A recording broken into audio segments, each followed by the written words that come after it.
salad bar, and not only are the kids eating more and better food, but so are the teachers, because teachers are busy, often have a hard time packing their lunch, and now we have these wonderful nutritious choices. We gave away dessert in order to have some extra funds to fund the salad bar and the organic choices, and I saw wonderful improvement in kids' behavior after lunch. So would you recommend schools not serving desserts in their lunch program? Well, that was one yeah, of my issues. it would have been hard to talk me into that before, but now I really see the benefits, because the kids eat more healthy things, and then they don't get hungry as quickly, and they don't have that blood sugar drop that makes them cranky in the afternoon. Well, thank you very much.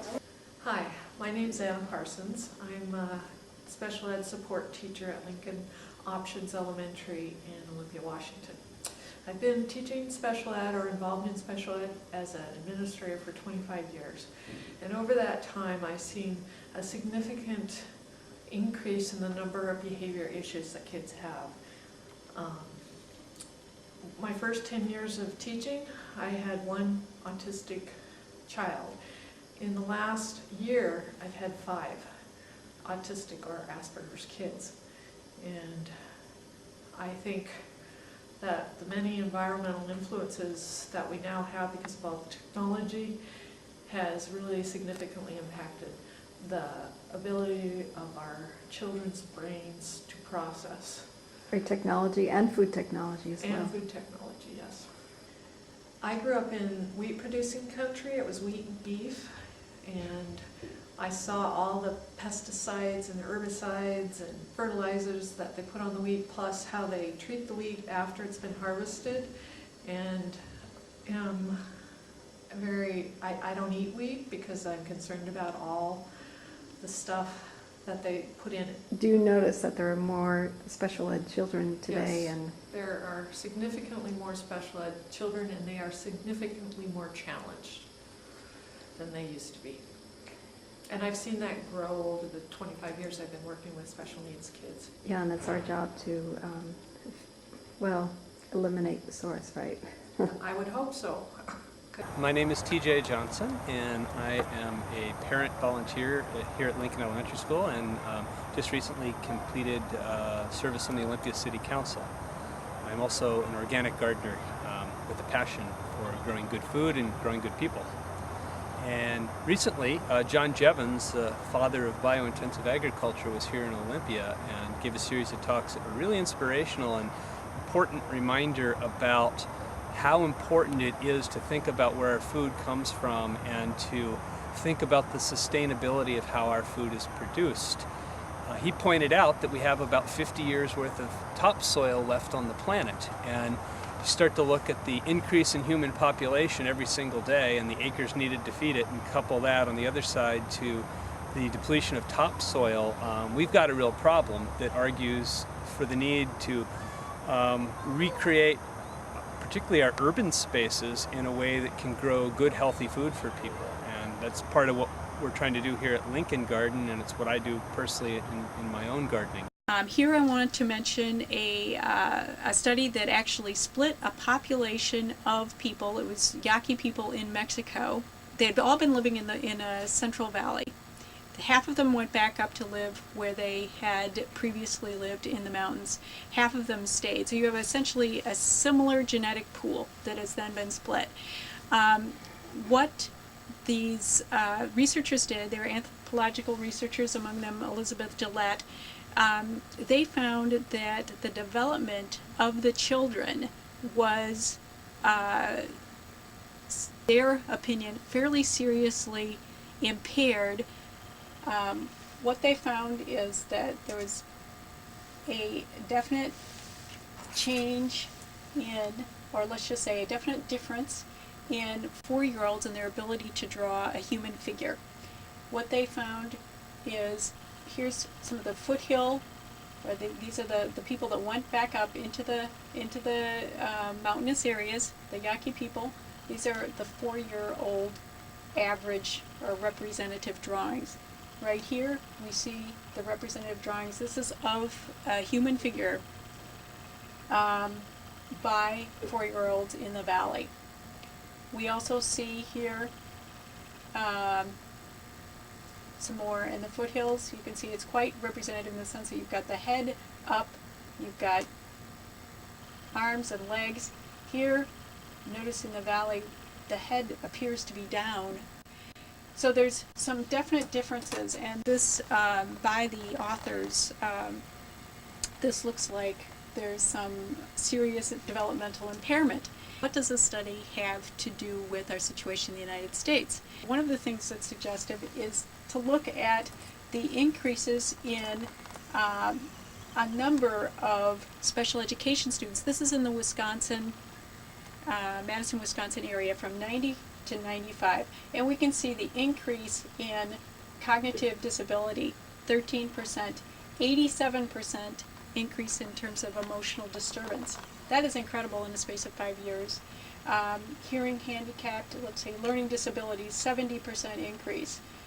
And orthopedically impaired, 82%.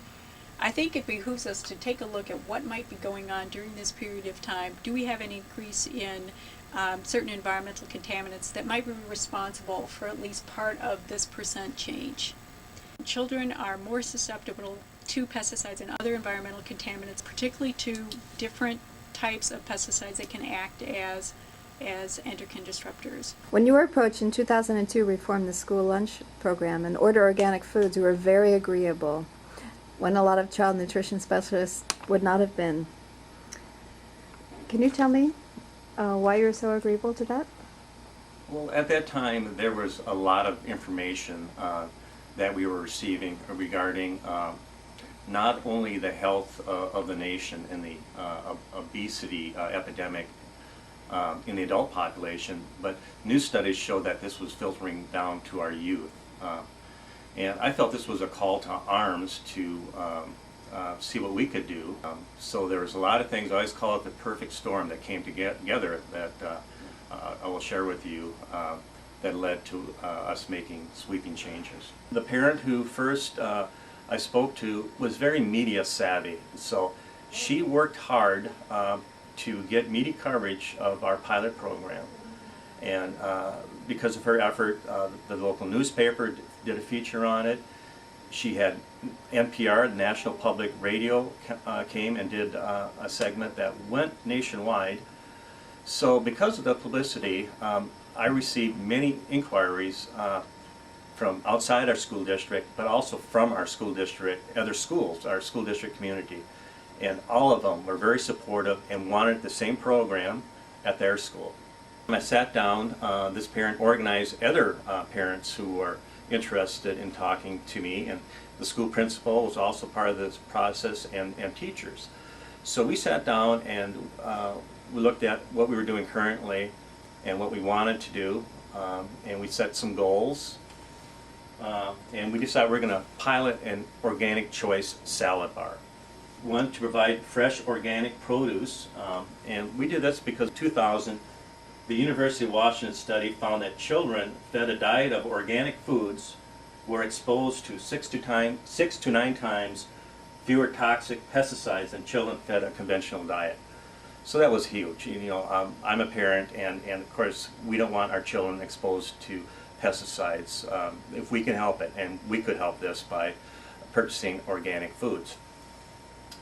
All in all, the costs were a little bit higher, but they were manageable. What we did, we just shifted resources. One of the things we did, because one of our goals was to reduce sugar intake, we just eliminated desserts, which previous to that had been a staple on our menus. We wanted to purchase locally grown foods, and that was a big thing that I really embraced, and I wanted to work with local farmers if I possibly could. Yes. So the first step was shifting the money away from desserts. Second step was? Well, we also looked, the organic movement is also has an environmental piece. We eliminated all non-reusable plates and utensils, and there was a huge saving with that. So we eliminated styrofoam and paper plates and plastic portion cups and plastic spoons and knives and forks, and we only use reusable, washable items now. And there's huge cost savings. We did tap into a clientele that we had never seen before. I had one teacher approach me and said, I've been teaching in the Olympia School District for 32 years, and this is the first time I ever have had a school lunch. So we did attract new customers. And that brought more money into the lunch program. It did increase revenues, correct. Oh. So overall, with these changes, the food cost went up, but we were able to manage that by just shifting other resources.